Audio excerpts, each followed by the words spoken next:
Sean Conrad, my guy. What is up? What is happening, man? Dude, we had quite a journey to get here to actually record this pod today. We do. We showed up at the bookstore where I usually record the podcast. And let me turn the fan off real quick, actually, just because I might get some sound in there. Oh, yeah. But anyway, I'm like getting out of frame. Basically, what had happened was...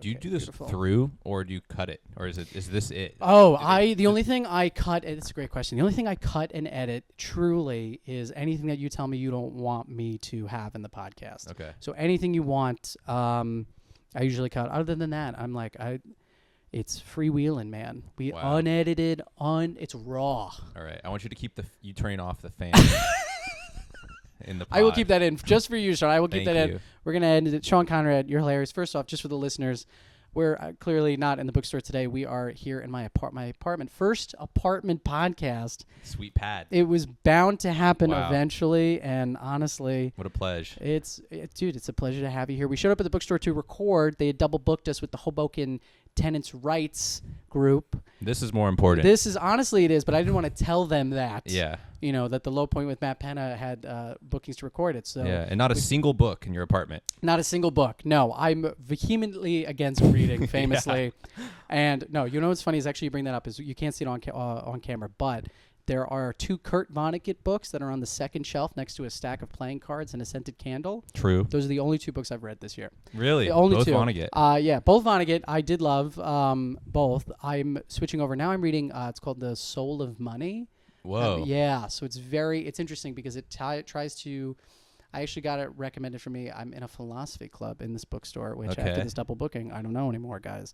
But someone recommended it to me there, and it's interesting because it takes this like concept of, how money should be a tool for spirituality, which is really interesting. And Sean, I know. So first off, Sean Conrad, let's start off, man. You're a hilarious comic and comedian. I look forward to every project you work on. You're in a new musical duo with Denim DeMac. And it's Shouts fantastic. You should follow them on Instagram. We're going to tag you guys and everything so that people can find you. But it's just, it's so funny. Do you get comparisons, and we might have talked about this before, to Dimitri Martin at all? Oh, yeah. Yeah. Is he one of your faves? Oh, yeah. Very nice. It used to be the bane of my existence to be compared to Dimitri. Really? Oh, my Yeah, God. because I wanted to be my own entity. Yes, I get that. Yeah. Totally. But I will say, I do, while I see the influence, I definitely obviously see the differences between you guys. Yeah. Would Dimitri drink a beer on a pod? And probably not. It's kind of making me want a little beer. You should get one. Oh, dude, should I? Off camera again? Let's do it, man. Here we go. Here we go. Sean, please. All right, Dude, I tell will the entertain people them. about the solo show you're working on, because I want to talk about that and promote that as well. Okay. I want to ask you more questions about the soul of money that I will. Yes, okay, we can talk about that too. Okay. So money has a soul. Money has a soul. All right, baby, we're back. We're here. All right, I'm back on mic. I put my. Dude, This becomes the new pod. We just do it here and we just get shit faced. This went from like a semi-professional setup to now I'm just in my apartment drinking beer with like one of my friends. This used to be something, you know what I mean? Yeah. Oh yeah. No, so the soul of money, it's one of the things I've learned. And actually I'd love to hear from you because for the listeners, your background, you grew Is up making no money. Yeah, have a background in poverty. I am poor. No, Yeah. I was going to say the soul part. I like how you went from the money Oh part. yeah. Cheers. Cheers, my friend. Oh, it's so embarrassing. Oh, I took a sip of that. Cheers, and you. I was like so self-conscious about getting it on. I am parched. Soul of money. Yeah. I'm enjoying it so far. I do think one of the things the book brings up, which is very interesting, is it talks about how we should have empathy for people who are or have exorbitant wealth. In the sense of, hold on, I know. Empathy for billionaires. Jeff Bezos, I love you. We love you. And he's having such a hard time. Yeah. $600 million wedding. It's very hard. No, but in the sense of wealth can actually cut people off from like very real human emotions and the ability to like connect on a very fundamental level, which it is true. It brings up, and this is my only I don't totally agree with this, but I understand where the book is coming from because it talks about how rich people suffer from alcoholism and drug addiction and all these different things. My only thing with that is like, yes, rich people do too. Poor people still suffer from those things. Yeah. But the book does talk about how some of those things are driven by wealth and this belief that people chase money and wealth to fill this void inside of them that is really unfillable. And I can't argue with that point because I do think that like extreme wealth and these people that chase money and spend their lives chasing money, Right. I do think that that is like a core reason that they do it, right? It's to feel fulfilled, but it never will fulfill them. And get all the money and still have a void. You still have a void, but at the end of the day, you do still have the money. Like, so I don't know if I totally agree with this. My dad used to tell me it's like, it's better to be like rich and miserable than poor and miserable, which like, wow, I that's guess a sad dad quote. Is it? Let's see how many we can get into this podcast. That's got one sad dad quote so far. It's better to be rich and miserable. Better to be rich and miserable than poor and miserable, Yeah. I think was his takeaway. But it's a very boomer type thing. Wow. Because my whole thing is like, now, like, cause like when I was younger, obviously I was like, oh my God, that's so wise. And now that I'm like older, I'm like, you're still miserable. Like, what's the, you know what I mean? Is your dad rich? I mean, he's done well for himself, I will say. Yeah. That's what rich people say. Yeah, well, it's hard. Well, because it's not like my money, you know what I mean? And it's like, it's a weird thing because my dad too, he's somebody, I mean, I would put him in the category of like very much like money and wealth is like something he was one of those people that was like always trying to make money. But that goes back to like my grandfather and like growing up with him because I talk about this in the solo show actually, is that my grandfather spent his whole life, my grandfather didn't spend any money. He had, I think, liquid close to over $1 million in the bank. And then he started to get dementia and it basically suffered from like elder abuse from one of this guy's elder financial exploitation, I think is what it's like called. And this guy Kenny basically told him like, I have this lot of like cars, give me money and like you can buy them from me.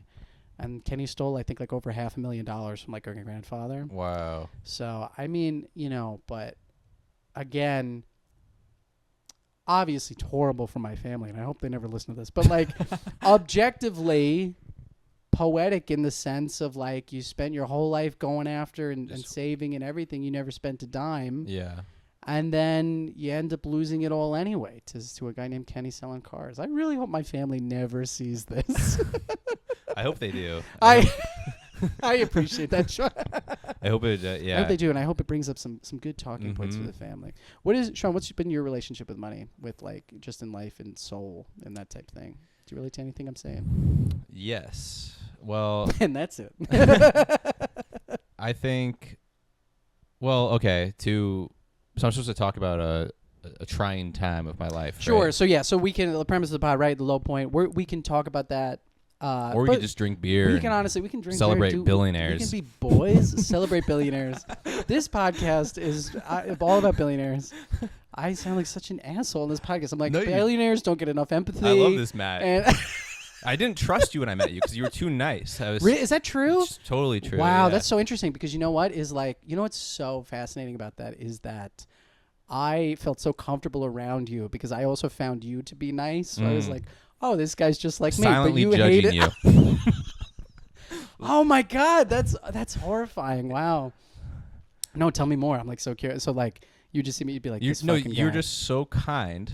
Yeah, the kindest person in comedy. I would say. Like, you know what's funny is like I had Brian Elberg on this podcast as well, and he's good friend. Shouts out. Yeah, he's a great guy, and he goes yeah. He's like, do you know like people say you're like very nice and stuff, and I said, oh, it's really sweet. He goes, does it bother you that they're not saying you're funny? Because what's funny is usually when comics talk about other comics and someone says like, how is he? And they say he's nice. That's a huge dig. Yes. But you're actually funny and nice. I very much appreciate that. And here's my thing with it. I think I said it on the Brian episode too. My whole thing with this is like, this is the hardest fucking thing to do in the world. I fucking like, it's miserable. It's horrible. And so let's just be a little nice to each other. You know what I mean? Yeah. I can't believe that's so funny. Cause my impression of you when we first met too is I was like, oh, like he's like me. He's not gonna. and I didn't get the sense that you were judging me at all. So you hide it, you sneaky son of a bitch. I'm sneaky. Oh, you sneaky man. It's not like a over like oppressive judgment. It's just no. It's like, what's going on with this guy? He's a little. Oh yeah, I want to get to know you. Yeah. No, I understand where you're coming from. I totally get that. And what's funny is I'm also suspicious of that in other people. Imagine I'm like, yeah, I'm suspicious of you too. Too nice. No, it's very nice of you. And this is just me getting my flowers now. And this is what this is the reason I started this podcast, was to just get flowers from people and have people tell me how nice I am and how funny I am. Were you always kind? Yeah, always. Or at least always tried to be. My thing with being kind, I like how this is just turning into being about me. No, I don't know. It's just so easy to be nice to people is my thing. And I think I am someone, here's where it actually comes from. If you want I am so afraid. I need people to like me. And that is so, I mean, obviously if you're doing stand-up or any sort of comedian styling, I think that's relatable. But like, I need people to like me, so I will go out of my way to like be kind to people. And I think that's where it started. Yeah. Where it's gotten to is like, I know I'm like, now it's my business, where it's just being nice to people. No, I think that's how it started. And, so it came from like a place of fear. Where it's gotten now is like, I'm so lucky and happy with like where I'm at in my life right now. Yeah. I just try to be nice to other people because I don't know what other people are like going through or experiencing. So that's a big thing for that as well. But you're also very nice too. So like, why do you do it? You putting it on me? You're like, I don't feel like. You don't feel that you're overly nice? Or even, I feel like it's a constant recentering of just coming back to that place of choosing kindness as a choice rather than just being that's interesting. Yeah. Yeah. Especially with people you don't know. Yes, that's a big one too. And yeah, I think.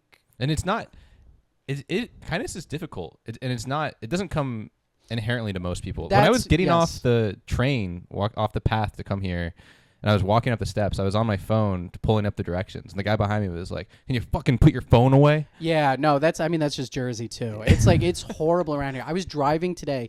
People in Jersey are fucking awful. And like all of New York is like, like this. But I was driving today and Hoboken's weird because it's not a typical, we don't have 4-way stop signs. Mm-hmm. We have like, it's a one way.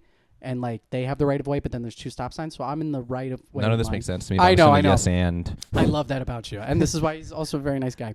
So I basically have the right of way, and there's this big truck that's like at a stop sign. So the truck is like over the crosswalk. So I'm like, all right, let's just go.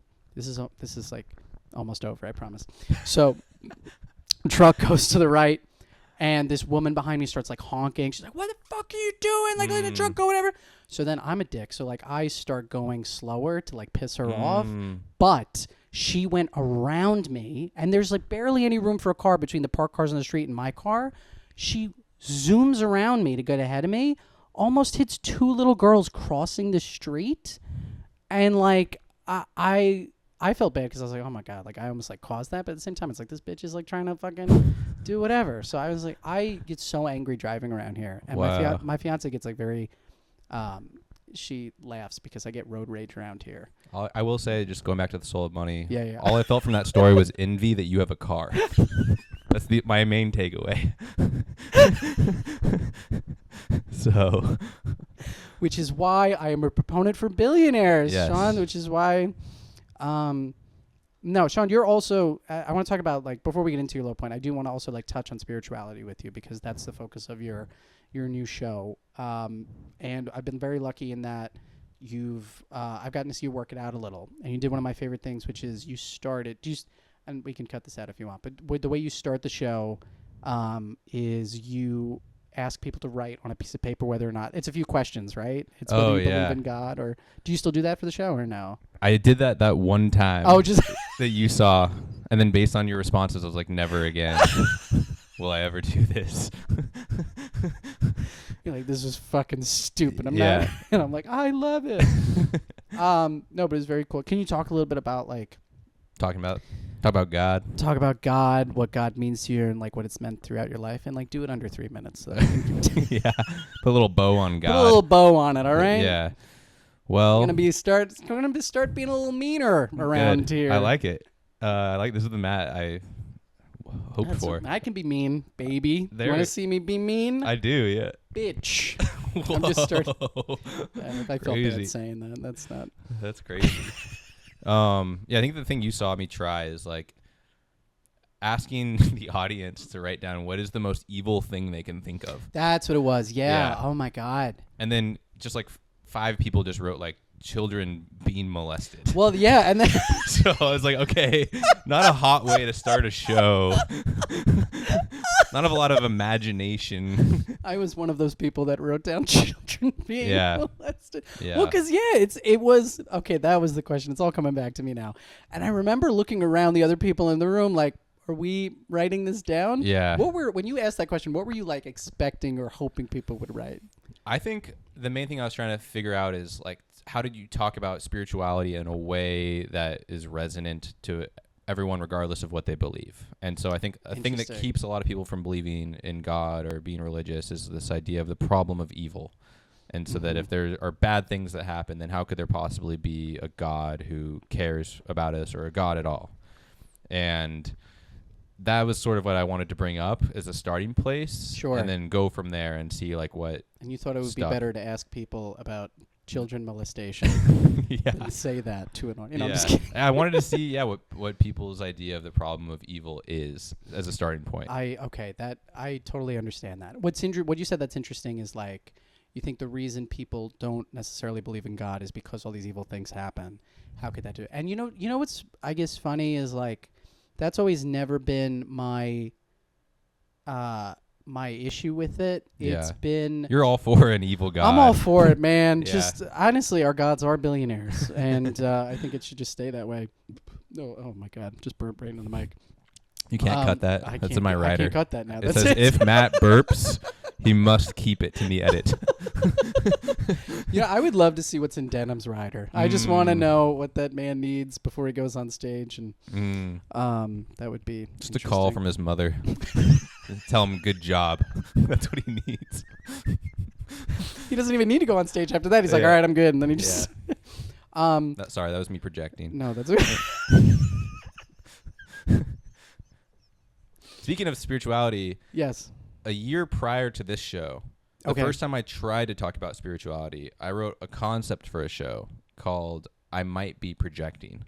Because what I wanted to do was talk about spirituality, but I was too scared to talk about my personal experience. And so I tried to wrap it in this like blanket of, like we talk about projecting and like spirituality and, then it'll be relatable to people because it's like new age. And which isn't like my truth at all. Sure. And I like realized that through like kind of building out the bare bones of that show.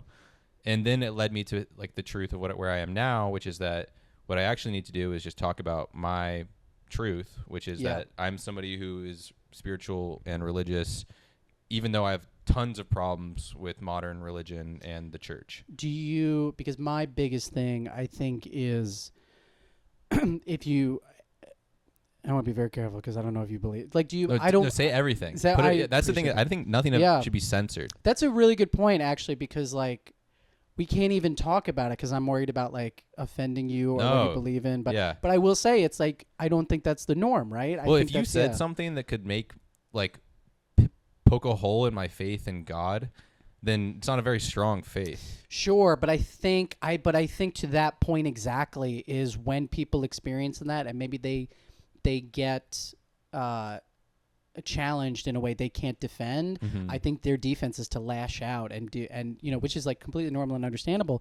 But my problem with religion has always been believing it in a literal sense. Like if you were to ask me, is there an omnipresent, benevolent God, just like above us in human form? No, I don't believe that. And I never will believe that. But do I think there is, I do think it's more about, one thing I love that Pete Holmes says is, and I think he isn't special, he learned this, the road manager of AC/DC, is that God is the blanket we put over the mystery to give it shape. Yeah. That I've always bought into. Yeah. But to say that it's the bearded man in the sky, I think it's I think it's something we tell kids to like get them to behave well. You know what I mean? Like, or at least that's what it's become in there's some tons senses, of fear that yes. and control that religion is used for. There's a element of power that's completely detached from who God is. Right. God is like a finger pointing towards the moon. It's a reference point, I think. Oh, and that's all the thing we have, all the language we have, and experiences we have. Even when someone who's deeply religious and a person of faith has a religious experience, and they try to translate that to someone else, it's lost in translation. Yeah. You can feel something, and it's like, I'm sure like you'll have moments in your life where you'll feel something on such a visceral level that will tell you exactly what you need to do. But as soon as you communicate that to other people, already through some level, the feeling is not being translated to the extent in which it was given to you. Yeah. Because that's a unique feeling that you were supposed to have. And that's the way I think God moves in us, where it's like language is a reference point. It helps us to understand the truths of what we feel and why we're here. But like in the communication, some of the truth is going to be lost. I could not agree more with that. What does it frustrate you when you see like devout, because you're Christian, Catholic, or Christian? Yeah, you're Christian. Okay. I grew up Catholic and my mother's Jewish. So, I was playing both sides. So wow, it's nice because I can have my feet in both pools. That's not a phrase. Anyway, what does it frustrate you that like devout Catholics and Christians, the loudest speakers, right, just completely cannot comprehend that? And I feel like because I agree with you, right, and I agree with like the like everything you're saying, but I do think it's unfortunately two-sided in the same group, where it's like you have this group that's like, takes the Bible literally and doesn't believe in, gay marriage and, abortion or like, whatever it is. Yeah. And then you have this other side that, kind of we're talking about, where it's like do you still identify as Christian? Yeah. You do? Okay. Yeah. Big Jesus guy? We're keeping like that burp in. We're keeping that burp in. The burp stay in. Yeah, big Jesus guy. Love Jesus. Yeah, big fan. Number one fan. Number one in our hearts. Yeah. Anyway, does that frustrate you that there is like that divide? And do you ever see a place where it's like you can communicate to sort of bring people over and like see it the way you do, or? Well, I guess a few thoughts. I think what's funny about it is like in the old times, nobody could read, and so the only people who could communicate the Bible were people who were literate, and it was like a few people in the church, and the masses would be reliant. And that's when there was all this corruption, when like the priests would be like, all that people had was like the pictures and the stained glass windows in order to kind of tell them stories that they could take with them. And so in that, there was a lot of abuse and corruption because people couldn't actually read the truth of who Jesus was. Now everyone can read, and there's still a lot of abuse and corruption because nobody gives a fuck. Right. None of us are actually seeking what is true, or like what the example of Christ actually was, that like he was literally riding around Jerusalem on a donkey. Like he was the lowest of the low, you know? All of the people he hung out with were like the sinners and the downtrodden. And the people he converted were those who believed the least and had the most, but like, so that's the stuff about Christ that I think is metal, is like that God, the idea that God came to earth and became one of us and became the lowest, to the point that he allowed us to murder him. Right. And then just went back. And still, after he came here to give us the truth, and everything was like written out, and there's been all of these people who like through time and space have created a system where they can keep this truth alive. Still, we have bastardized it and refused to believe it. Does that, and maybe this is like my cynics showing, like, do you ever see a place where like that is caught, or like at least that is captured among the masses? Or is it something where, do you think like it will only be for those people? I don't want to say critically thinking, because that's not like, I don't think that's fair, but I will say people who challenge their belief, I think is maybe more accurate way to say it. Like, do you think that's always going to be reserved for the people that like have to climb to sort of get there? I just don't, because I'm a cynic in that I always think it's going to be, you're going to have these like loudmouth Christians who are just like, they don't understand like what it is truly saying. Yeah. If that makes sense. Well, it's like, I think the people who speak the truth is often bastardized. Yeah. You know, like on the gates of Dachau, it says that work will set you free. And like that's a true statement, that like we are creatures designed to be to work, and when we are slothful, our don't lives, tell my boss that. our lives fall apart, you know? Yeah, like no, of course. when we're idle. But like that's an instance of a truth being kind of flipped on its head to the worst possible degree, and that will always happen with any sort of system of power. And so I guess two thoughts. Like one is like, I don't think that having faith has anything to do with being critical thinking. Faith is actually the app, like it's allowing yourself to like feel. And totally. And I do want to go back because I feel bad, not to interrupt you, but I feel bad saying that critical thinking thing because I don't, that wasn't the challenge in your faith, the doubt. That's more what I was going for, right? But I'm sorry, continue though. No, I just think like our minds are like one of the great things that stop us from being able to like actually be in this life. Like religion aside, sure, you think about like just existing in a moment where like you can be in the present moment and be dwelling on something else because your critical mind is just replaying something you want in the future or something that happened in the past. But all that there is now. Yes, that's a big, Yeah. And the mind is the thing that is preventing you from experiencing being here now. Right. And like, and the same thing, like a lot of things we should be doing probably like we have this innate like spirit, this feeling that is telling us, and we do so many things to like put hurdles in front of the truth of what we should be doing because our critical mind can like decide what we want to do. Sure. And that's the other beautiful thing about God to me is that like we've been given this free will. So our lives are this great journey where like we get to choose our own adventure. We don't have to choose God. We don't have to choose anything. Like we completely get to reinvent and decide whatever we want to do all the time. But like in that ability to think, I think a lot of us, we lose touch with like why we're here. We lose touch with our spirits. This is not what I thought this pod was going to be about. No, it's okay. This is now a cult and I'm in. You could be a cult leader, my man. No, I think it's really beautiful. And I think does that make sense, or does that just sound like woo-woo? No, it totally does. But here's and this is like the main thing I have, right? Is that when if Sean, if you tell someone I identify as a Christian, which you said you do, right? Like what I think is unfortunate is that your perception of Christians because of who's the loudest. Exactly. Got it. Yeah. Totally. That's why I feel it's important for me to do this. I completely agree. And I think it's something like... And I'm the lowest of the low. Like, I'm nobody. But my revelation of this year is I used to think, I shouldn't talk about Christianity or critique it because then people will think I'm a bad Christian. Oh, that's interesting. But the people who critique religion are always people who are irreligious, people not of faith. And I think that because I am Christian, I'm the person who should be criticizing it and critiquing it from the inside because there's so much that's wrong with it. So many bad things about modern Christianity, about modern religion. And yet I still am a believer. I love, you noticed how when you said you're the low, and I didn't correct you? Mean. Such a mean guy, guys. I'm horrible. No, obviously you're not the lowest of the low, but I understand what you're saying. But I love all that so much. But and this is like all the stuff you're talking about in the show, right? And it's, I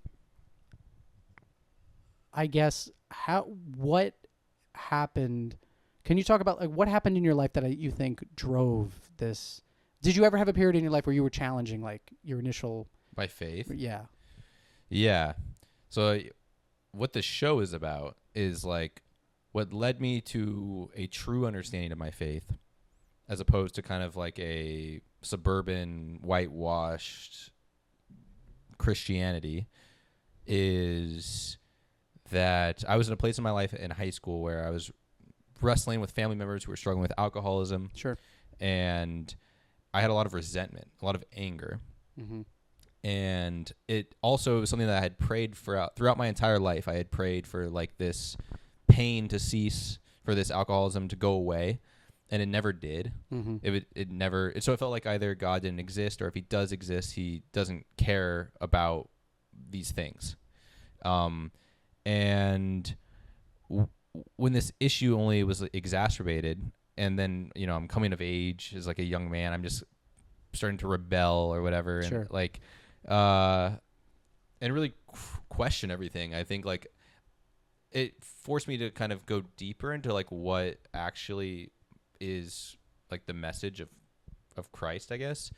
And so when I got to the point where I was sort of, I guess, resenting this family member and pushing them away and feeling like they were never going to change, because I had prayed throughout my entire life for them to change and they never did. Yeah.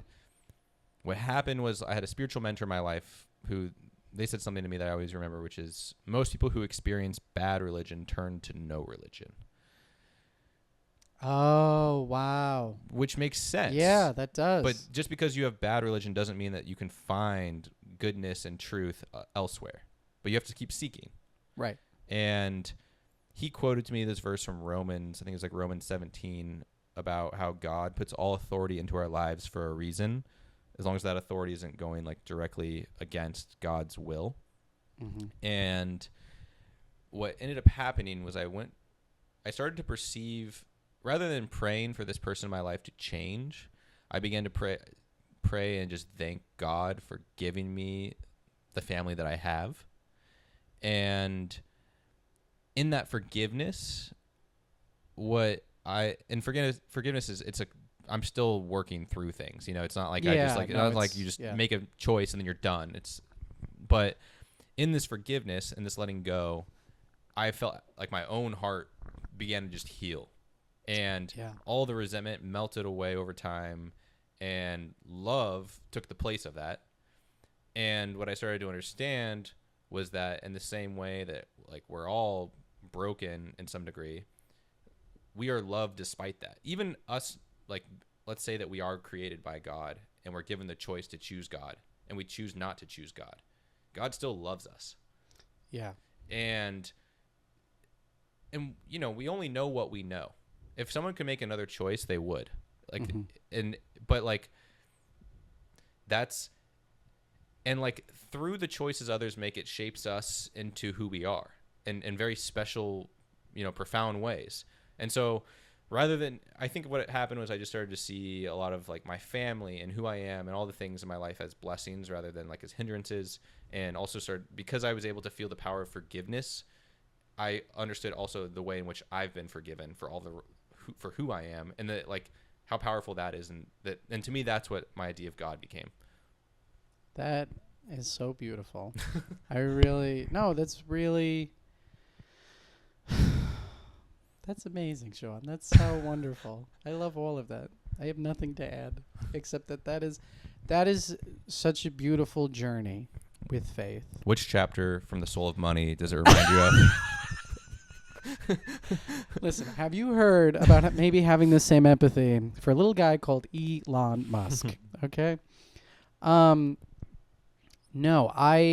you bring up an interesting point in all seriousness. Like, I'm trying to think of like the soul of money and how that it's, I don't know. The thing that's coming up is like in that particular book, it just talks about how you can use money to drive and support those causes that like support change. So in that example, right, you might, if you found yourself, on the precipice of like extreme wealth or something, you could like put that money towards,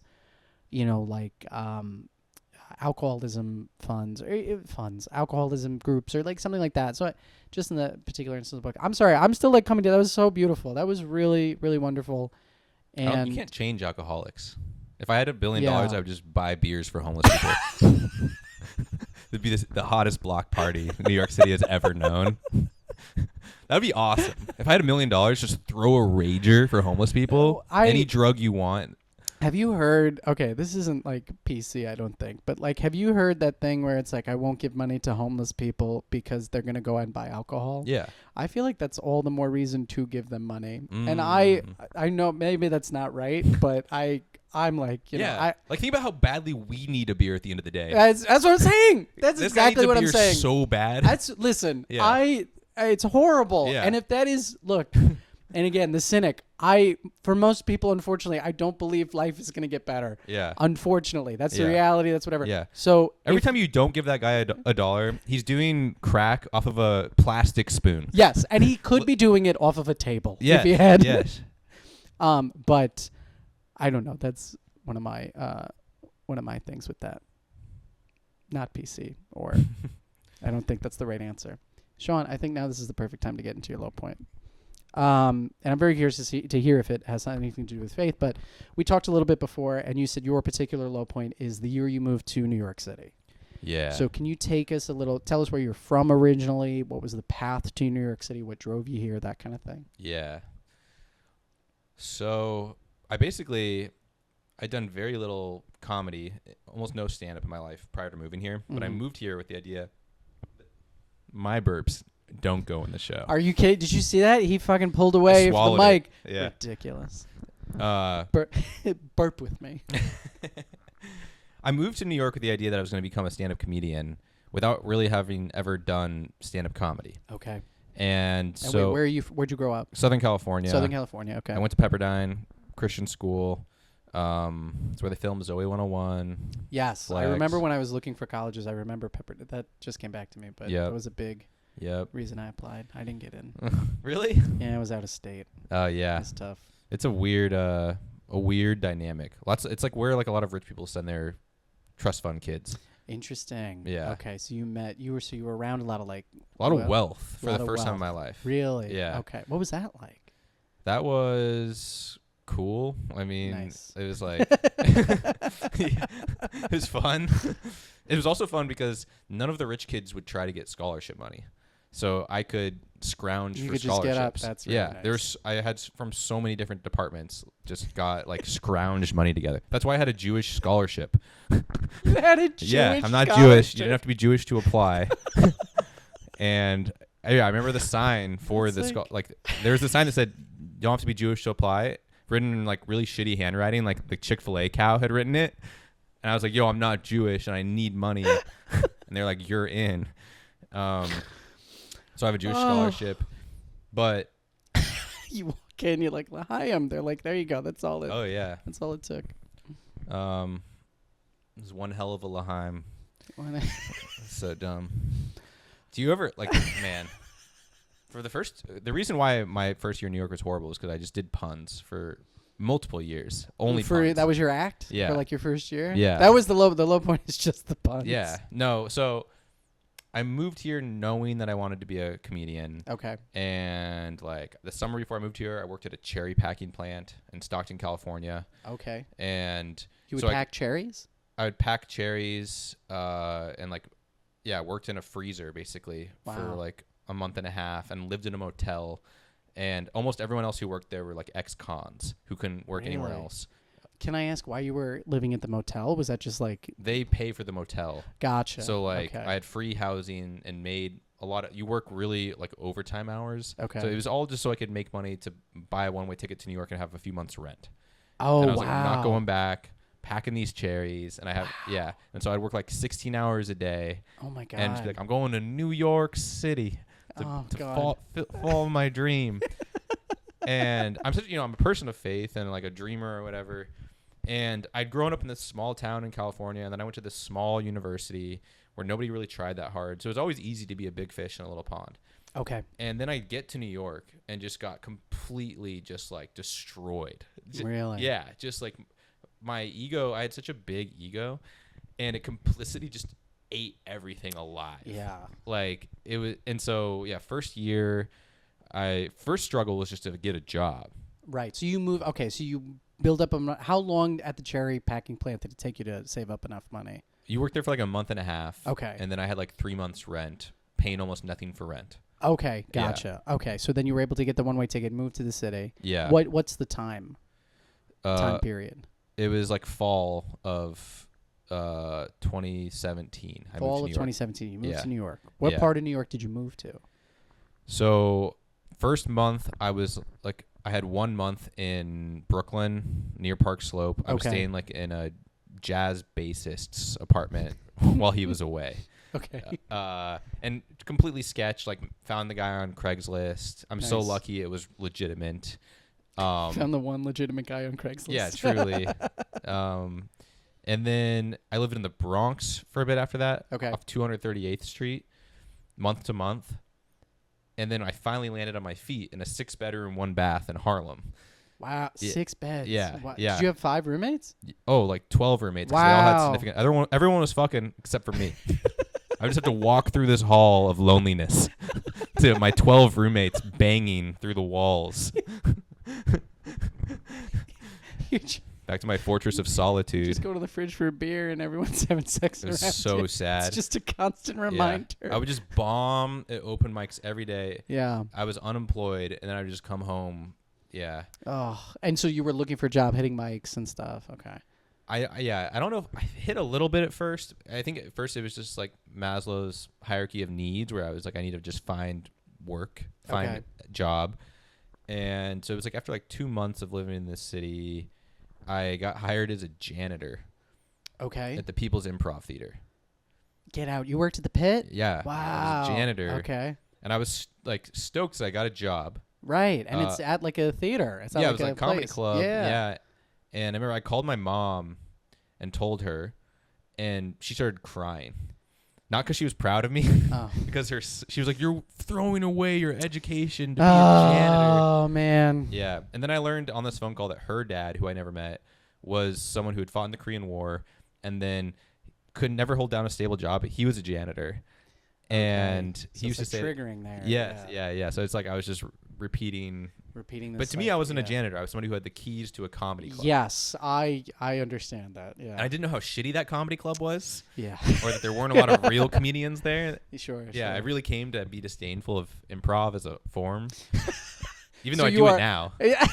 So I hate myself. Yeah. But so okay, so you oh sorry. Go ahead. I think I cut you off. Well, I guess what I would say is just like, so I'll add some backstory here. I'm this person of faith, right? Yeah. And a person who like has immense belief in myself. And I get to New York and it just absolutely just destroys me. Yeah, it's like because not only too, just for context, if people don't know, it's like I heard this at like a comedy workshop or whatever, but like the New York City is the Olympic Village of comedy. Mm-hmm. Like it is the best of the best around. Right. So it's not like, especially this was your first time doing stand-up, right? Like was in New York City. And I didn't understand the scene at all. Yeah. I'm just like going on Bad Slava, showing up to mics. Yeah. I have no understanding that the people who are also at these mics have been doing comedy from anywhere from, 6 months to 10 years. Right. Yeah. Like the mic I would do at the Pit was the one that John Carlos Scorsese hosted. And now he's, passed at the Cellar. Oh, wow. Oh, my God. Career. Yeah. That's amazing. Yeah. Jamie Wolf and Alvin Kwai used to do it. They've been doing cool. And like, I landed, fresh off the boat. And then I'm just comparing myself to these people and not realizing like what a grind the scene is or like how long and how hard everyone's been working to, get to the level that they are. So my sense of self was just like completely depleted. And I'm also somebody like, you feel like there's like signs and things like, so I had this moment in college, senior year before I moved to New York, where I was feeling a lot of like, I was realizing that I hadn't really thought about my faith in a long time. I had just like let it go. Mm-hmm. And I was just living and just completely kind of have like let that side of me kind of die for a while. I wasn't watering it. And I felt the hollowness of that in my life. Sure. And I had this night where I was feeling really low. And so I decided that I was just going to go walk across the street to the grocery store, get a 6-pack, and just go home and just drink. Like, oh, that's interesting. Yeah. I was going to just get drunk. Sure. Yeah. What was your... Sorry, go ahead. Well, in this grocery store, the person who was the manager of it, she was like the meanest lady I had ever met. She was so mean when I moved into this apartment. I remember like all the morale of all the employees was like really bad. And then what was crazy was after like living there for like a year and a half, like because I moved there junior year and then this was like second semester senior year, everything changed. She became so kind, and the whole like morale of the entire grocery store changed. It like flipped. And so anyways, I go to the grocery store to pick up this 6-pack. And I feel this great shame because I know what I'm about to do. Mm-hmm. And I know because of this family that I come from, but I'm already acquiescing to this, to doing it, to the choice. I've already made the choice. And I walk in, and the manager, I'm talking with her, and I say, how's your day going? And she says, good. Like today is like my 2 years of sobriety. Oh man. Yeah. And I learned that like this path towards her kindness, I think like she doesn't state this, but just from talking with her, I kind of start to understand that like the person she's like becoming and is like through this path of sobriety, you know? Mm-hmm. And so I just talk with her for 10 minutes. Like I just walk into the grocery store, we're just talking, and then I just walk back out and I don't buy the beer. And wait, did you you left it at the register? I didn't even pick it up. Oh, you didn't pick it up. Walked okay. through. She was there. I say hello. Yeah, yeah. And then the next day, for the first time in a long time, I went to church, and I felt so awkward because it's super weird being just like a single guy at church when you don't know anyone. People are there with their families, or it's like super old people. It's a really weird vibe to just be a young guy at church. And afterwards, though, I forced myself to go to the coffee hour. Wow. Yeah, I'm just telling myself I'm committing to like trying. You know, wow. Even though everything inside of me is like so. I'm such a insecure and such an introverted person that like no part of me wants to be there. And I sit down, and this like family sits down next to me, and the kids are going crazy, and like the wife comes over, she's like wrangling the kids, and then the dad starts talking to me.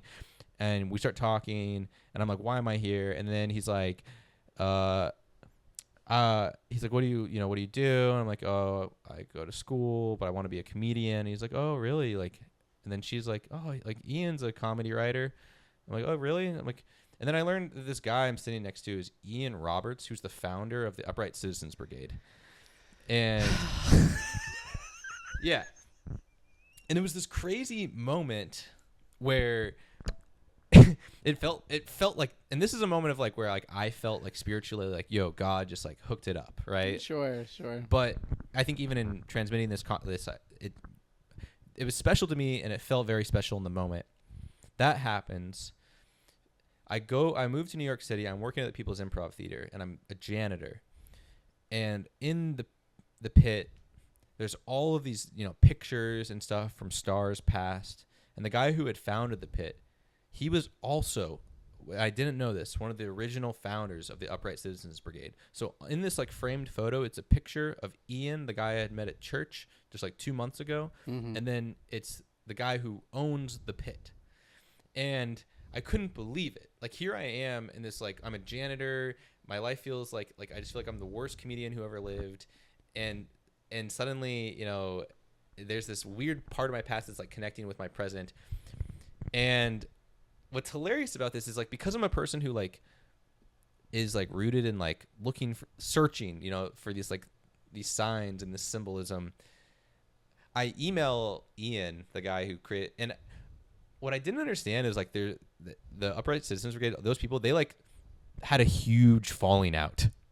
Oh, really? Tremendous falling out. Wow. Where like this person who runs the pit, like he created his own thing out of the fallout. I did not know that. Yeah. Wow. Yeah. And so me emailing this other guy and being like, oh my gosh, like I saw this picture of you. He probably was like, what the fuck? He never responded. And then I was like, wow. And then I found that out afterwards, and I was like, fuck. Oh, no. Yeah. Because not everything is a sign. We just put that on top of stuff, but we don't understand why we're anywhere. Nothing makes sense. So you're like, so when I spoke to that cashier about her sobriety, that was bullshit too. I should have crushed that 6-pack. I should have crushed that 6-pack. Then I would have never had this weird faux pas with this other guy who did nothing for my career. Ian, if you're listening. Yeah. No, wow. What an incredible story, though, even still. Oh, my God. So you just never heard back from the email? Yeah. And so then I'm like really in it. Suddenly, I'm living here in this 6-bed, 1-bath. I'm working this job and I'm doing mics every single day. Sure. After a few months, it started to really probably by the time of early 2018, I started to hit the ground. And just the scene is so sad. It's so soul crushing. Yeah, really. Yeah. And all the things that I thought I wasn't. In terms of my innate belief in myself. Yeah. I had no jokes to back it up. Sure. And that's all New York comics care about is can you write a fucking joke? Yeah. And I didn't know how to write a joke yet. I was just a person who believed in myself while each day I was believing in myself less and less. And the lowest point that I remember is I've always been a pretty positive person throughout my life. Sure. And maybe after 6 months of doing this, there was one morning, it was freezing. It was frigid. And I had so little money that I would only eat PB&Js every single day. Wow. But I was today I'm going to treat myself to a Subway sandwich. Because, that's what it was. I had a $10 gift card from my mom. Wow. Yeah. And so I felt... That's 2 footlongs, man. Yeah. And so I go into this Subway, and all the seats were taken. So I remember I strategically got a meatball marinara because it's the hottest sandwich. Because I was so cold. That's so sad, and I just wanted to warm my hands on this meatball sandwich. No. And there was only one seat in the Subway, and it was right by the door. So every time the door would open, and this frigid gust would just strike me, and then the door would slam closed. And I'm sitting there. You're wearing a scarf. Yeah, I'm so cold. And I didn't have a real winter jacket yet because I'd come from California. So I didn't have the garb. No. So no one told you. Yeah, it was just layer after layer after layer. Yeah. And I take a bite into the sandwich, and the meatball was frozen. They didn't cook it long enough. And in that moment, what I remember thinking to myself was if somebody shot up this Subway right now, at least people would remember me as he died pursuing what he loved. And it was I didn't want to kill myself. Yeah. But some part of me wanted to just die. Yeah. Because then at least it was hey, he tried. He went out, and I had no understanding of where to go from there. Yeah. I didn't know how to make things better. Right. And then you might get one more of these. Oh yeah, 100%. Let me get. He just picks up in the middle of the story. He gets up.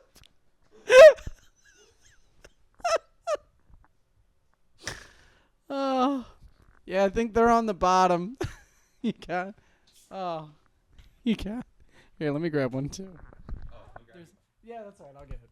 All right, those aren't those are the. Yeah. Okay. Did someone left non-alcoholic ones last time? Is this non-alcoholic? Let me double check. We should be fine. No, we're good. 5.4%. Oh, hell yeah. That is the funniest thing that you just got up in the middle of the story. The moment hits. Wait, there is one thing. Okay, I'm not sure, we might have gone off audio there, but Sean got up to grab a beer after that. What I do just want to hit on this just while it's fresh. When you said in that moment that people would have thought he would have died doing what he loved, I 100% thought you were going to say he loved eating a Subway sandwich. So much. So much. He loved that meatball marinara. Yeah.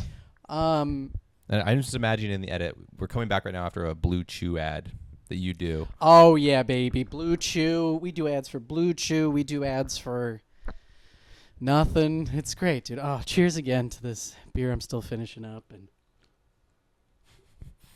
no, this is really what am I trying to say?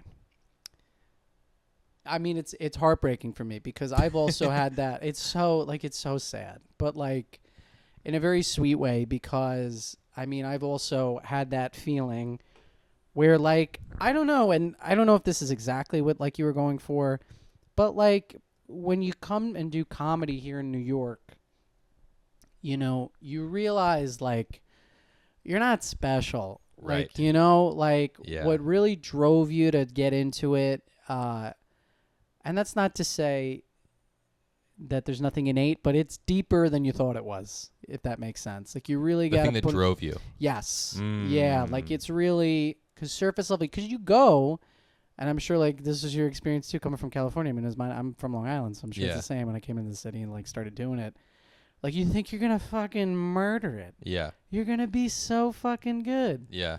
And then you're just not, and you eat shit so many times. Yeah. But so you had this moment in Subway. Yeah.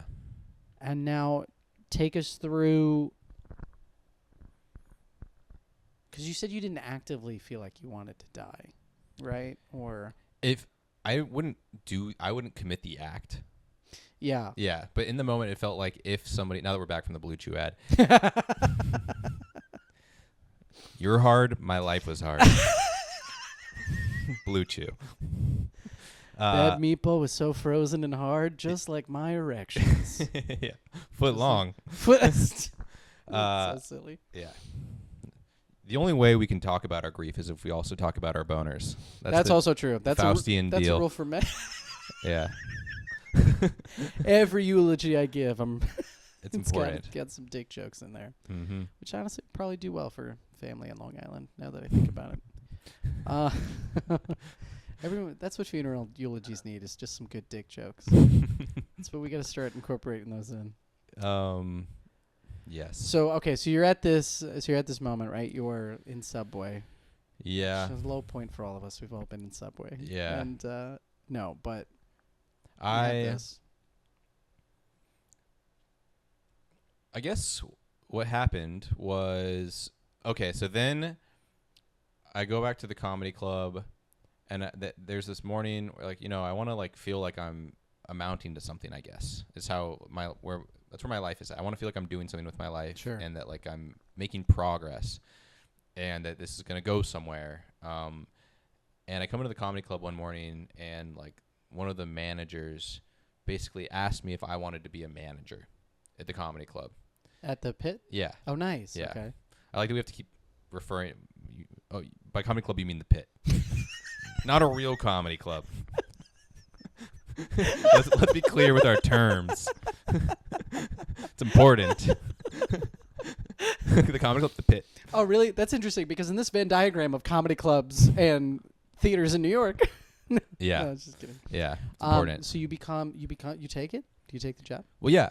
On the spot, I'm like, yeah, I want to, like, I'll make more money. You know, I'm going to, but what I didn't understand about the terms of this deal was that they made me the manager, but they didn't let me stop being the janitor. Oh, and they didn't give me a raise. Oh. So I'm still making minimum wage as the manager. And there were some days where I would do a double shift. I would come in as a janitor, and then after I cleaned the whole place for like 8 hours, I would go into the bathroom and change into a suit and a tie. Stop and it. then manage. Stop. They made you dress in a suit and tie as a Yeah, you had to manager? wear a red Get tie, the fuck a out black of here. shirt, and a red tie. That is the biggest bullshit I've ever heard. Yeah, yeah. Oh my God. And sort of what happened was I started to realize that like everything in my life was centered around my identity of like being a comedian. Mm-hmm. And I was just a terrible comedian because I was in my first year of doing comedy. Sure. And so in that, I lost sense of who I am. I no longer felt like the person I knew I was deep down. And that started to scare me because I started to feel like a loser and not like who I am. And so I've realized that like I needed to change my center. And historically the center of my life has been God. Like God, like faith has like been one of the driving factors that brought me out here, you know? And I, in all this turmoil, lost all of that almost completely. And so what I realized was like, okay, I have comedy. I love comedy, but like the center of my life needs to be like directed back towards worship. And then in that I can still be a comedian. I used to be really scared. There's this prayer you say, like, Lord, let thy will be done on earth as it is in heaven. Mm-hmm. And I used to be scared to say that prayer because I thought that if I did, maybe God wouldn't want me to be a comedian. So wait, I want to break that down because can you say the prayer thing again? What was the line? Yeah, Lord, let thy will be done on earth as it is in heaven. Oh, so were you scared that God's will was not you being a comedian? Yes. Oh, man. And so I wouldn't say that prayer. Wow. Because I wanted to be a comedian so badly. Yeah. Yeah. Instead of trusting that all these things have led me here, and it's not because of me. It's not because of my doing. Right. It's because God is leading me on a path that I can't control or understand, really. And all this, you know, the being the janitor manager and the Subway meatball, like, it all is sharpening me in ways that I couldn't perceive then, you know? And that's something I'm coming to understand now, where it's like anything that feels like an L in your life, it's something that, like, is setting you up for success and shaping who you're becoming.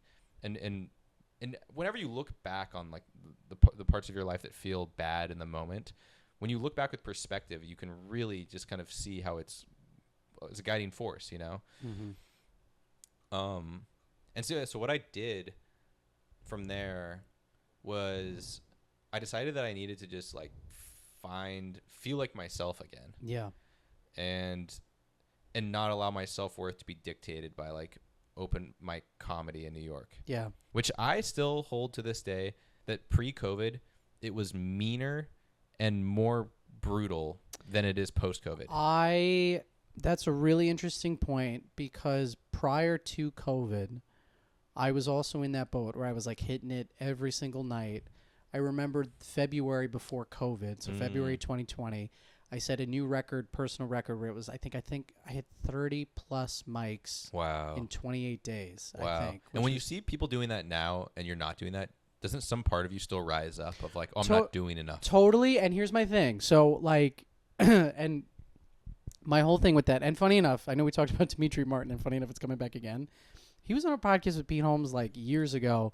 It was one of the first You Made It Weirds ever. Yes, yeah. Oh my God. So we probably listened to the same episode because he says, he's like, you got to just do whatever makes sense for you. Because he's like, I think at the time, I don't know what he was hitting, but he mentioned like if you go 5 nights a week or 2 nights a week, whatever. But he brought up a good point, which is like, when are you writing? Mm-hmm. Which was like something I think about a lot when I get on myself for not getting up every night. How do you feel about like that? I mean, that's more specific to comedy in this conversation, but I think you have to. I mean, it's scary because it's like there's this little wolf inside of me, this little bitch wolf, who it's like I want to tell myself like that's true, but then I'm also always scared. It's like if you take that advice too strongly, then maybe you're inhibiting yourself in some way. So I think you literally just have to do what works for you. And I think when you're starting, it's really important to do a lot because you find your voice quicker.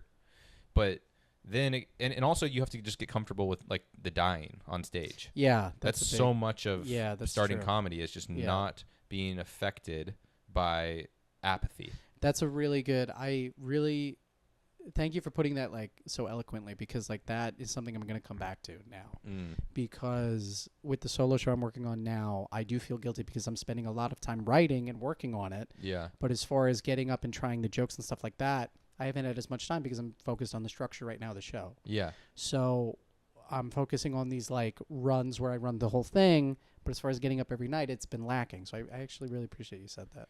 Well, I mean, it's like you're probably deeply comfortable with apathy at this point where it's like that's not a muscle that you need to hone as much. And like I think it's also I mean we talked about this a little bit off mic too. It's like when I kind of have it in my head too, where it's like for these next 2 weeks before my next run, it's going to be 2 weeks of just writing and then 2 weeks of just performing leading up to it. Yeah. So you know what I mean? So, but I completely agree where it's like you'll find your balance and stuff like that. But yeah. And it's not like the rooms we're in right now are majority good rooms to be receiving feedback. Yeah, that is the one thing, and we're going to get back to this, right? But I do think this is like a good conversation about like comedy for if anyone's interested. Like, I think it's a real skill to like, when you're in the open mic scene and like working on stuff and you're starting out, to figure out like what jokes work based on feedback in different rooms and stuff. Yes. There's so many times it's like you'll do quote unquote like a real show and stuff that bombs in mic rooms just like kills and does whatever. But it also goes the other way. Some stuff that kills at mics doesn't work in the real room. Yeah. You just become more of an edgelord because you're performing for comedians who are dead inside. Yeah, that's the other. Yeah. That's one of the reasons I try to be so nice too, is that those rooms suck. Mm-hmm. It's so, do you remember what was like the worst dead mic you ever did? We don't have to say when and where, but like do you remember like anything specifically from it? Man. There's been so many bad ones that it's hard to even remember, like, or to really hone in on one in particular. Like I'm still doing such dead rooms, you know. I think the Pit Attic, that was like a real low point for me. It was literally just like in the attic of the People's Improv Theater where there'd be like 8 folding chairs. Yeah. And everyone would just do terrible Anne Frank jokes. Yeah. There was okay, this is a story, maybe. Anything is a story. That's the attitude we have around here. There was this mic that I did pre-COVID where it was like in the basement of a hookah lounge in the East Village. Oh my God. A horrible room. Do you remember the name? Like grizzly pear type silence. I don't remember. I just remember you can't see the audience at all, and the audience is only like 6 other deeply sad comedians. Sure. And there's this comic then who did this bit about, it was an extremely vulnerable bit. And they do this deeply vulnerable bit about how they're not gay, but they blew their roommate once. Okay. And to just silence. Yeah. And I remember just feeling shame for that person. And just feeling just there, like just whatever that concoction of just like sadness and shame was in that room. And also the feeling of like, why are any of us here? What is this doing for any of us? Yeah. How is this leading us anywhere towards growth? And then like a year ago, so this is like 4 years later or something, I saw that comic do that bit at an open mic. Yeah. And just kill with it. That's awesome. Yeah. That's so cool. Yeah. Wow. That is such a cool.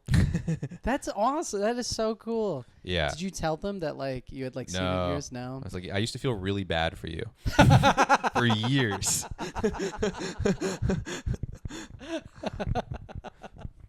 But that is a weird thing about comedy where it's like maybe there is something about those horrible, terrible, dark times that are actually good for us, and it's us taking our medicine. Yes. And I mean, I just think that was the one thing I wasn't counting on.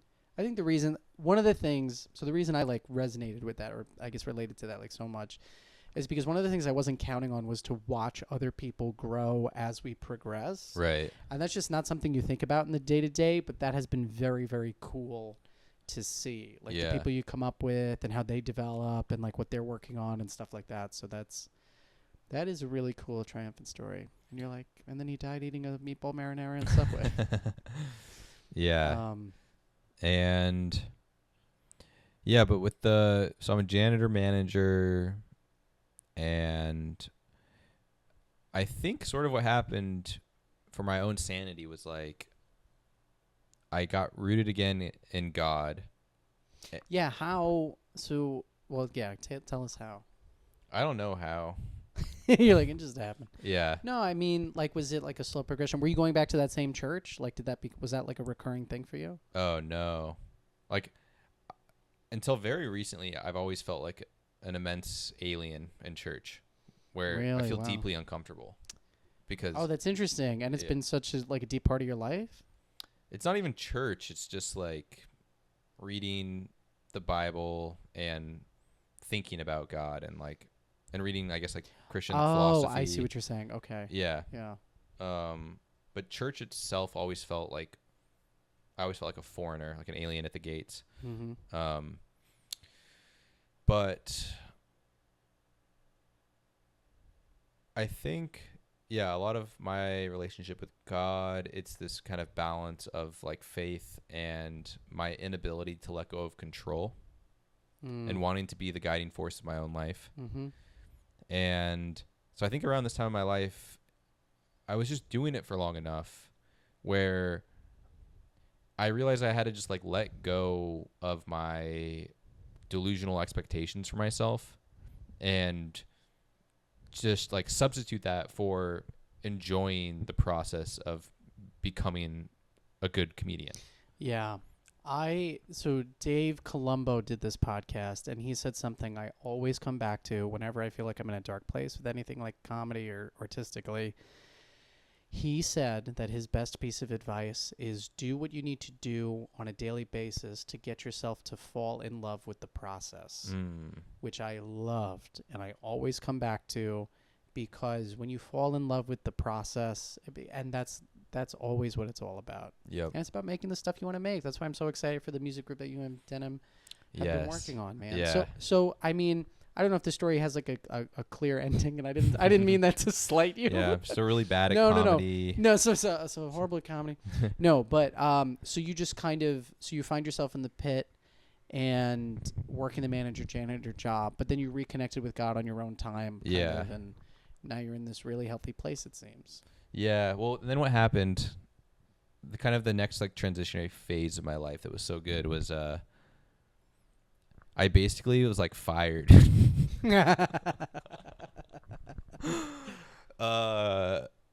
Because I think I like asked for like, I basically was like, I'm going to take a week off or something. Okay. And it was at the same time that this like really mean manager was like going to go away for a month. Okay. And so he was like, I counted on you. You left me when I needed you most. Oh my God. Yeah. And like I gave him like a month notice of saying I need a week off or something. Yeah, it's crazy. And so what happened was basically like I was like soft fired, where like I just stopped receiving shifts, but they didn't like fire me outright. It was like you're only gonna one, so I couldn't pay rent. I would like receive one shift a week, right? Oh fuck. Okay. And then what happened was this role opened up at the pit where you could be like an administrative assistant. And so I interviewed for it. Yeah. And it was with the owner's wife. And she kind of became like my like surrogate mother because she was working there too. Okay. And she kind of just like took pity on me. Pity. And if you want more of that, you can listen to my voice memos from 6 years ago when I started comedy. So my voice memos. People have always said I got the hottest voice memos in New York City open mic comedy. So I interview with her, and I'm sitting across from her, and she just says to me, she's like, "You don't want this job." Oh my God! Just wife. Like, oh my God! Yeah. Just like. Middle of the workday, she's throwing this on you? She just like, it's like when Dobby got the sock. She just like, and I was like, yeah, I don't want this job. But it was all I had. I was clinging to it, you know? No, of course. Because I was like, and then what happened was the very first week I had moved to New York, I had tried to go to my first ever open mic. And it didn't happen because I just like didn't understand how the trains work, and so I was super late. And I got off at West 4th, and the sun is setting, and I started watching the basketball. People were playing basketball at the West 4th courts, And there was this kid that was playing with all of the grown men, and he was hilarious, just extremely cocky, just being like, fuck you, just like and I think it kind of just made me imagine like what it would be like to grow up as like a street kid in New York. Mm-hmm. And so they were like, they needed one more player for the last game before the sun set. Oh, this is great. And so I just jumped in yeah. and played with them. Are you good at basketball? I'm okay. Okay. And yeah. It'd be really weird to be like, I'm excellent. I'm freaking amazing. Yeah. I got the wettest jump shot. One of the highlights of my life, top 10 moments, is in high school, shooting a 3-pointer, and this kid, Adrian Green, on the bench, screaming, "Taste the rainbow!"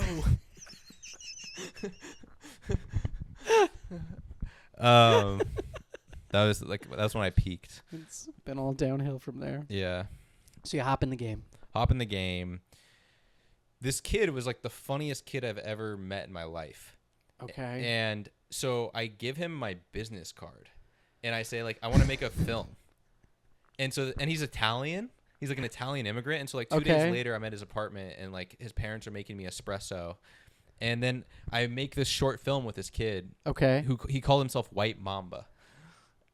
And yeah, and so I make this film White Mamba, and it got into some festivals, and it was super, like, it's to this day it holds up. It's very funny, it's very good. Oh, very cool. Yeah. Oh my god. But I get fired from the pit, and I find this job opening after I'd applied to literally hundreds of jobs with no response. Yeah. And it was to work at a documentary production company for this company that made films about resilient youth. Okay. And so I submit that film to them, and then say that I'm, just super interested in this job. And then, yeah, and I got that job.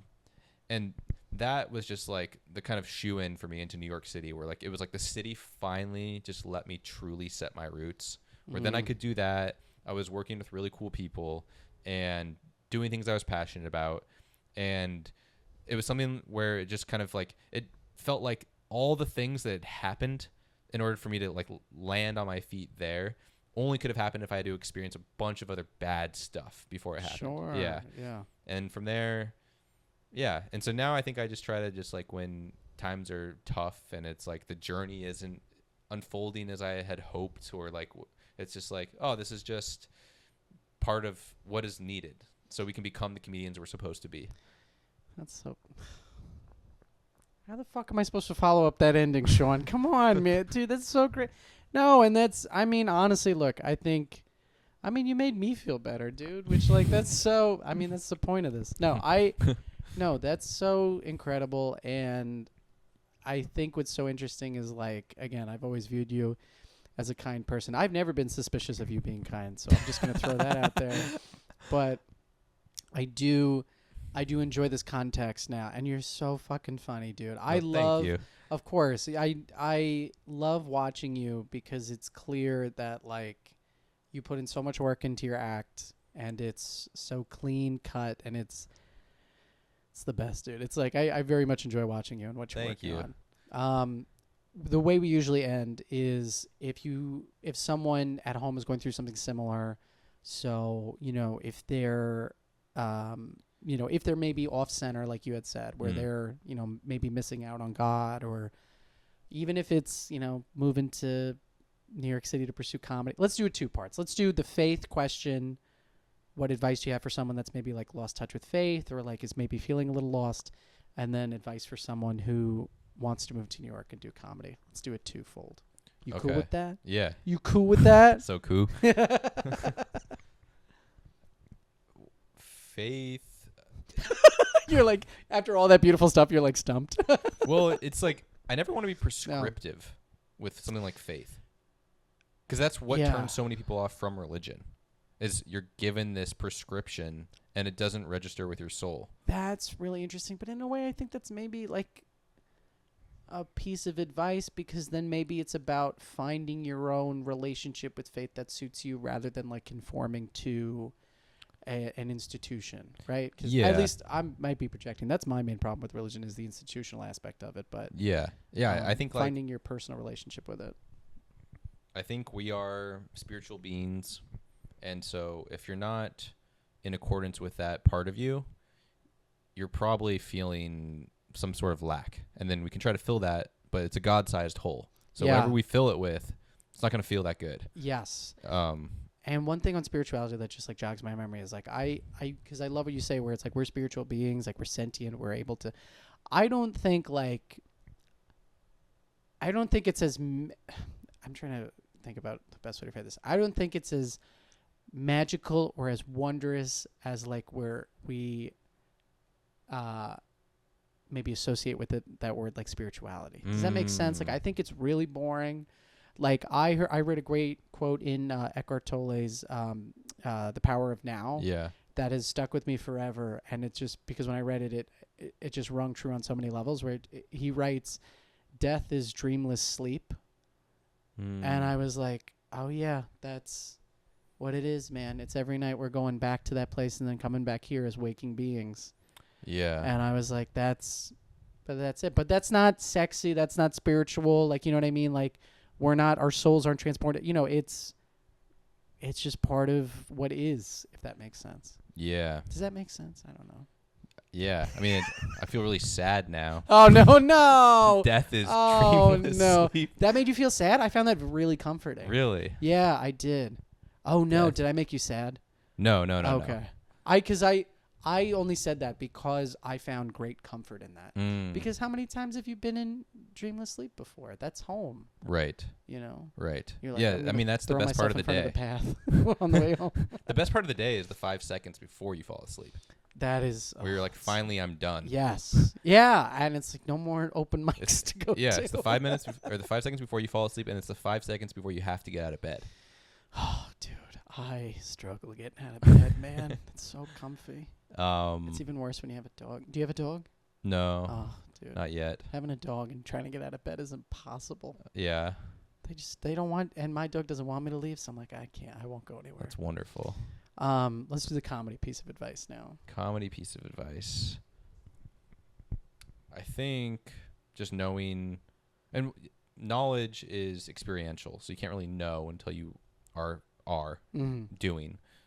But I guess through my knowing, through my experience, what I would say is just like understanding that it's a marathon and taking joy in the hard times and knowing that it's forging something greater.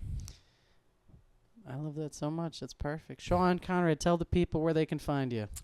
I'm on Instagram at Seanrad Comedy. You can also follow us at Him the Band, HYMN. They're fantastic, man. They're so good. Sean Conrad, thank you so much. Thank you, Matt, so much for... This was fucking awesome. Thank you so much for the flexibility, again, coming to the apartment to do it. This is the best way ever. First apartment episode. Yeah. Very exciting. And here's to hoping we left you. And where can we see your stuff? Oh, my... Plug everything. Dude, what I love is I was like mid-tagline to end it. Oh, man. No, you're good, dude. I have, what do I have coming up? Thank you so much for reminding me. You're doing the solo show again. I'm doing the solo show. We have to move the date from, it's supposed to be Friday the 13th in June, but we're doing it at the end of June now on June 27th, I think is the date. I'm going to post about that online. Listen to this podcast if you're not already on here. I'm working on like some new, I'm trying to do like different stuff with social media. So I'm trying to do like a daily vlog sort of thing instead of just like sitting down to write bits and to post about them. But the big thing's the solo show and the email lists. I post all that on my Linktree, so we're gonna lots of really cool stuff. You're going to Edinburgh Fringe, yep, which is super exciting. If you're going to that Scottish festival, listeners, yes, we're huge in Scotland. I don't know if you know that. Nice. I can't walk around there without being recognized as the guy with glasses. That is how they know me over there. No, dude, I'm so excited for what you're gonna be working on and what you're gonna do. It's gonna have an incredible career. It's gonna be amazing, dude. You're gonna be such a wonderful gem. Thanks, dude, so much. Thanks for having me. Dude, thanks for doing the podcast. And here's to hoping we left you a little higher. And we're done. Woo!